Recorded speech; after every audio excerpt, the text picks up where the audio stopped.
Hi guys, இன்க்ளூம் சேனலில் என்ன பார்க்க போகிறோம் அப்படின்னா நிஞ்சா கமோய்ங்கிற ஒரு த்ரில்லர் அனிமி சீரிஸோட சீசன் 1 எபிசோட் 5-6 தான் பார்க்க போகிறோம். போன எபிசோடில் நம்ம ஹீரோ அப்புறம் ஜாய் நேருக்கு நேராக மீட் பண்ணியிருப்பாங்க. அதாவது நம்ம ஹீரோவும் ஹீரோட ஓல்டு ஃப்ரெண்டும் மீட் பண்ணியிருப்பாங்க. ஸோ இந்த எபிசோடில் அதுக்கப்புறம் என்ன நடந்துச்சுங்கிறத பற்றி தான் பார்க்க போகிறோம்.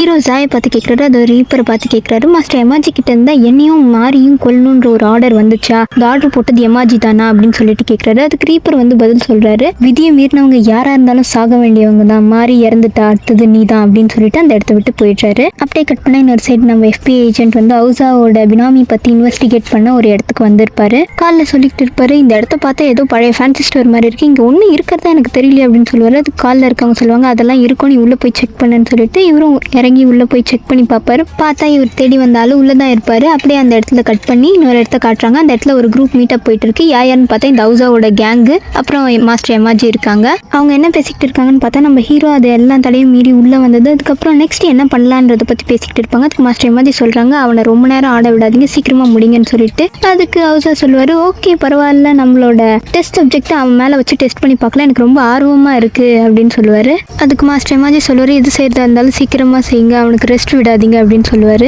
அப்படியே கட் பண்ண இந்த சைடு ஹீரோ அவருக்கு இன்ஃபர்மேஷன் கொடுத்தவங்க கிட்ட பேசிக்கிட்டு இருப்பாரு. அவன் என்ன சொல்லுவானா, இதெல்லாம் கண்டிப்பா ஒரு ட்ராப்பா கூட இருக்கலாம், உன்னை பிடிக்கிறதுக்காக தான் அவங்க இதெல்லாம் செஞ்சிருக்கணும், அவங்க கண்டிப்பா வேற ஏதோ பெருசா வச்சிருக்காங்க, ஜாக்கிரதையா இரு அப்படின்னு சொல்றான். அதுக்கு ஹீரோ சொல்றாரு, இல்ல எதுவா இருந்தாலும் நான் கண்டிப்பா உள்ள போக தான் போறேன் அப்படின்னு. அதுக்கு அவன் சொல்றான், சரி அப்படின்னா ஒரு 7 மணிக்கு மேல நீ உள்ள போ அப்படின்னு சொல்றான். அப்படியே கட் பண்ணி நம்ம FBI ஏஜென்ட்டையும் அந்த ஆளையும் காட்டுறாங்க. நம்ம FBI ஏஜென்ட் வந்து அந்த ஆளுக்கிட்ட சொல்றாரு, நான் உன்னை இன்வெஸ்டிகேட் பண்றதுக்காக தான் வந்திருக்கேன், நீ எதுவும் பேசாத, என் பின்னாடி வா அப்படின்னு சொல்லிட்டு ஒரு இடத்துக்கு கூப்பிட்டு போறாரு. அதோட நிறுத்தி நம்ம ஹீரோவோட வருகைக்காக வெயிட் பண்ணிட்டு இருக்க ஹவுசாவோட டீம் அதுக்கப்புறம் மாஸ்டர் எமாஜி இவங்க எல்லாரையும் காட்டுறாங்க. காட்டிட்டு நம்ம ஹீரோவையும் காட்டுறாங்க. ஹீரோ அந்த பில்டிங் உள்ள ஃபுல்லா போயிட்டு இருப்பாரு. அவர் உள்ள போனோடனே அவர் கூட சண்டை போட்டதுக்காக நிறைய அந்த வெப்பன் சோல்ஜர்ஸ் சேவி விட்டுருப்பாங்க. ஹீரோ அது கூட சண்டை போட ரெடி ஆவாரு. அப்படியே இன்னொரு சைடு நம்ம FBI ஏஜென்ட் அந்த ஆளை கூட்டிட்டு அவனோட சீக்ரெட் ஹேக்கிங் ரூமுக்கு போய் ஹவுசா பத்தி விசாரிப்பாரு. அப்ப வந்து அவன் ஹவுசாவையும் அந்த கம்பெனியும் பயங்கரமா திட்ட ஆரம்பிப்பான், கழுவி ஊத்துவான். அதுக்கு நம்ம FBI ஏஜென்ட் சொல்லுவாரு, நீ கழுவி ஊத்துறதுலாம் இருக்கட்டும், நீ எனக்கு லோயலா இருக்குன்னா அதை முதல்ல ப்ரூஃப் பண்ணு அப்படின்னு சொல்லுவாரு. அவனும் ஹவுசா பில்டிங் அப்புறம் அதில் வேலை செய்கிறவங்க அவங்களோட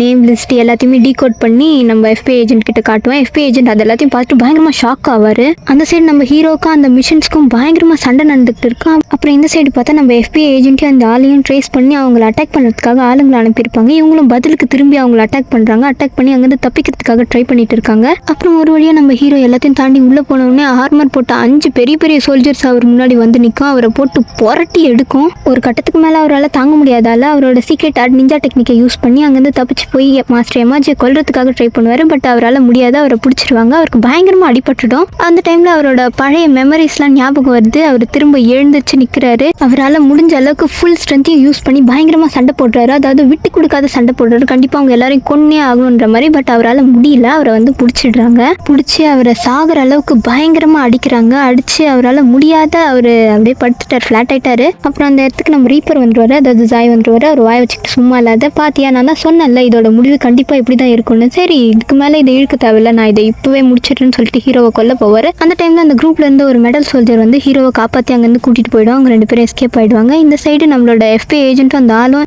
எப்படியோ தப்பிச்சு போயிட்டு இருப்பாங்க. அப்புறம் இந்த சைடு அந்த 5 பேரும் அவ எதுக்காக நம்மளுக்கு துரோகம் பண்ணா அப்படின்னு சொல்லிட்டு இருப்பாங்க. ஜாய் எதுவும் சொல்லாது சைலண்டா அந்த இடத்த முறைச்சு பார்த்துட்டு இருப்பாரு. மறாவது நாள் ஒரு நியூஸ் பயங்கர வைரல் ஆகுது. அது நம்மளோட ஹீரோ அப்புறம் FBI ஏஜென்ட் பொண்ணு இவங்க 2 பேரோட பிக்கையும் போட்டு இவங்க 2 பேரும் தேடப்படுற குற்றவாளி, இவங்க 2 பேரும் அத்துமீறி உள்ள வந்துட்டாங்க, இவங்க வெளியில போறதுக்குள்ள இவங்களை எங்க பார்த்தாலும் நீங்க உடனே எங்களுக்கு இன்ஃபார்ம் பண்ணுங்க அப்படின்னு சொல்லி நியூஸ் பயங்கரமா வைரல் ஆகுது. இந்த சைடு ஹீரோவை காப்பாற்றி அவருக்கு பயங்கரமா ட்ரீட்மெண்ட் நடந்துட்டு இருக்கும். அவர் யாரு காப்பாத்திருப்பான்னு பார்த்தா அந்த FBI ஏஜென்ட் பொண்ணு தான் காப்பாத்திருக்கோம். நம்ம ஹீரோ அந்த பொண்ணு பார்த்துட்டு நீ எப்படி ஹவுசா கேங்ல அப்படின்னு சொல்லிட்டு கேட்பாரு. அதுக்கு அந்த பொண்ணு சொல்லும், நானும் அவங்கள ஒருத்தி தான், நான் ஒரு நிஞ்சா, என்னை வந்து அவங்க டெஸ்ட் சப்ஜெக்டா யூஸ் பண்ணிக்கிட்டாங்க, அப்புறம் கூடவே இருந்து உன்னை அனலைஸ் பண்றது தான் என்னோட வேலை, அதனால தான் நான் FBI ஏஜென்ட் அவங்க கூட இருந்தேன், உன்னோட ஸ்கில் அதுக்குள்ள இருக்க பிளஸ் மைனஸ் எல்லாத்தையும் உங்க கூடவே இருந்தாலும் அனலைஸ் பண்ணிட்டு இருந்தேன். இன்னும் சொல்ல போனா உனக்கு கால் பண்ணி உள்ள வரதுக்கு ஹெல்ப் பண்ணதும் நான் தான் அப்படின்னு அந்த பொண்ணு சொல்லும்போது ஹீரோ பயங்கர ஷாக் ஆறாரு. ஷாக் ஆயிட்டு அந்த பொண்ணு பார்த்து கேட்கறாரு, இதெல்லாம் எதுக்காக பண்ண அப்படின்னு சொல்லிட்டு. அதுக்கு அந்த பொண்ணு சொல்றா, இதெல்லாம் என் சுயநலத்துக்காக தான் பண்ணேன், எனக்கு அவங்கள கொன்னாகணும், அதே மாதிரி நீ அவங்கள கொல்றதுல குறியா இருந்தா ஸோ நான் அவனை யூஸ் பண்ணிக்கிட்டேன். நீ இதே மாதிரி வெறுமனே போனா அவங்கள கண்டிப்பா உன்னால கொல்ல முடியாது,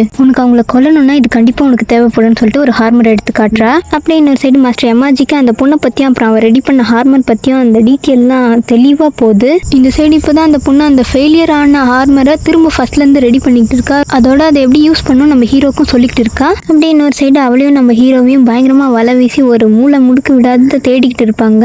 மாஸ்டர் எமாஜி எல்லாத்தையுமே பார்த்துக்கிட்டு இருப்பாரு. இந்த பொண்ணு இப்போதான் மெட்டல் ஆர்மரோட ஃபீச்சர்ஸ் எல்லாத்தையும் கொஞ்சம் கொஞ்சமா அப்டேட் பண்ணிட்டு இருக்கோம். அதோட ஹீரோவையும் கொஞ்சம் கொஞ்சமா ரிகவர் பண்ணிட்டு இருக்கோம். இன்னொரு சைடு நம்ம FBI ஏஜென்ட்டும் அப்புறம் அந்த ஆளையும் எப்படியும் அந்த அட்டாக்ல இருந்து சர்வைவ் ஆகி பொழைச்சிருப்பாங்க. நெக்ஸ்ட் என்ன பண்ணலாம் அப்படின்னு சொல்லிட்டு பேசிக்கிட்டு இருப்பாங்க. அப்புறம் அந்த ஹார்மர் கிட்டத்தட்ட ஃபினிஷ் ஆகிற ஸ்டேஜுக்கு வந்து கடைசி நேரத்தில் மக்கர் பண்ணும். அதை பார்த்துட்டு அந்த FBI ஏஜென்ட் பொண்ணுக்கு ரொம்ப கடுப்பாயிடும். சபான்னு அவளோட சூட்டை பார்த்துக்கிட்டு இருப்பா. இந்த சைடு நம்ம ஹீரோக்கு அவரோட ஒய்ஃப் கூட இருக்க குறிப்பிட்ட ஒரு பாஸ்ட் ஞாபகத்துக்கு வருது. அதில் அவங்க ஒய்ஃப் என்ன சொல்லியிருப்பாங்க அப்படின்னா, நம்ம ஒவ்வொரு மிஷன்ஸையும் முடிச்சுட்டு வரும்போது நம்மளோட உணர்வுகளை தான் நம்மளால கட்டுப்படுத்திக்க முடியும். ஆனால் நம்மளோட எண்ணங்கள் ஓடிக்கிட்டு தான் இருக்கும். நம்மளோட உணர்வுகள் பனி மாதிரி, ஆனால் நம்மளோட எண்ணங்கள் அப்படி கிடையாது, அது வந்து தீ மாதிரி. நம்மளோட உணர்வுகளையும் எண்ணங்களையும் ஒருங்க இணைச்சி தீயும் பனியும் கட்டுப்படுத்துற மாதிரி கட்டுப்படுத்தினா நம்மளால கண்டிப்பா வெற்றி பார்க்க முடியும் அப்படின்னு அவங்க சொன்னது அவருக்கு கொஞ்சம் கொஞ்சமா ஞாபகம் வருது.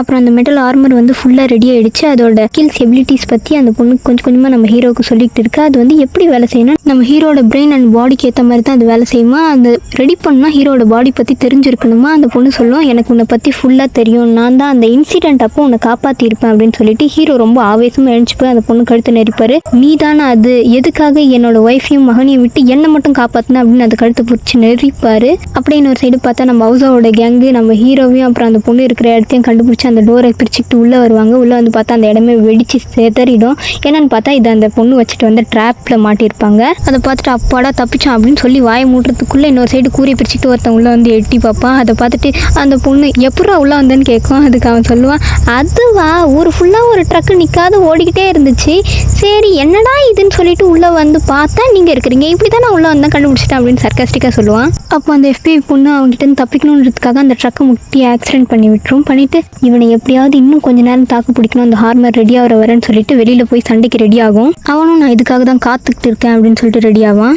அப்படியே இந்த சைடு FBI ஏஜென்ட்டும் அந்த ஆளை எப்படி அதை ஹேக் பண்ணி உள்ள போறதுன்னு சொல்லிட்டு பிளான் போட்டு முடிச்சுட்டு இருப்பாங்க. இந்த சைடு அந்த FBI பொண்ணுக்கும் அப்புறம் மெட்டல் வேடத்துல இருக்கிற அந்த குள்ள பையனுக்கும் பயங்கரமா சண்டை நடக்கும். சும்மா அப்படியே மாறி மாறி அடிச்சுப்பாங்க. விஷுவல்ஸ்லாம் தாறுமாறா இருக்கும். அதுக்கப்புறம் ஒரு கட்டத்துக்கு மேல அவளால் முடியாத அவள் அன்கான்ஷியஸ் ஆயிடுவா. அந்த டைம்ல வந்து நம்ம ஹீரோக்கு நோட்டிஃபிகேஷன் போகுது. அதாவது அவள் ஏன் நம்ம ஹீரோவை காப்பாத்தினா அப்படின்றதுக்கு ரீசன் சொல்லுவா. அது ஏன்னா அது என்ன அப்படின்னு பார்த்தீங்கன்னா, நம்ம ஹீரோயின் வந்து ஒரு மிஷனை போய் இவளை காப்பாற்றிருப்பாங்க. அந்த இன்சிடென்ட்லேருந்து இவளும் நம்ம ஹீரோயினும் பயங்கர திக் ஃப்ரெண்ட்ஸாக இருப்பாங்க. இதை கேட்டோடனே ஹீரோக்கு பயங்கர ஷாக் ஆகுது. அப்புறம் அவள் இன்னும் பேசுவா, ஆக்சுவலி அன்னைக்கு அவள் வந்ததுக்கு ரீசன் என்னன்னா, ஹீரோயின் மேலே அட்டாக் நடக்க போகுதுன்றதுக்காக தான் ஹீரோயினை காப்பாற்றுறதுக்காக அந்த இடத்துக்கு வந்திருப்பா. ஆனால் அவள் ரொம்ப லேட்டாக வந்ததுனால யாரையும் காப்பாற்றிருக்க முடியாது. ஸோ ஹீரோவை மட்டும் காப்பாற்றிட்டு அந்த இடத்த விட்டு போயிருப்பா. இது எல்லாத்தையும் நம்ம ஹீரோ கிட்ட சொல்லிட்டு, என்னை மன்னிச்சிரு, என்னால் உன் ஒய்ஃபையும் குழந்தையும் காப்பாற்ற முடியல, இன்னும் கொஞ்சம் நேரத்தில் உன்னோட ஹார்மர் ரெடி ஆகிடும், அப்புறம் என்னோட சாப்டரும் இதோட முடிஞ்சிருச்சு, ஏன்னா இந்த வாய்ஸ் மெசேஜ் வந்து உங்ககிட்ட முழுசாக சேர்றதுக்குள்ளே நான் இறந்து போயிருப்பேன் அப்படின்னு சொல்லியிருக்கிறத கேட்ட உடனே ஹீரோக்கு பயங்கர ஷாக் ஆகும். அப்படியே அந்த இடத்துல கட் பண்ணி வெளியில் காட்டுறாங்க. அங்கே கரண்ட்லாம் கட் ஆகி பயங்கர இருட்டாக இருக்குது. அந்த இடத்துல குள்ள பையன் அந்த கண்டெய்னரை பார்த்துட்டு இருக்கா. அந்த கண்டெய்னருக்குள்ளே இருந்து ஃபுல்ஃபில்லான ஹார்மர் சோல்ஜர் வெளியில் வருது. அதோட அந்த இடத்துல இந்த எபிசோட கட் பண்ணிடுறாங்க. இதோட கன்டினியூஷன் அப்புறம் இதே மாதிரி இன்னும் நிறைய வீடியோஸ் பார்க்கணும்னா மறக்காத இந்த சேனலை சப்ஸ்கிரைப் பண்ணிடுங்க. அப்புறம் இந்த வீடியோ உங்களுக்கு பிடிச்சிருந்தா ஒரு லைக் தட்டி விட்டுருங்க. இந்த மாதிரி வீடியோஸ் உங்கள் ஃப்ரெண்ட்ஸும் பார்ப்பாங்க அப்படின்னா உங்களுக்கு மறக்காத ஷேர் பண்ணி விட்டுருங்க. தேங்க்யூ.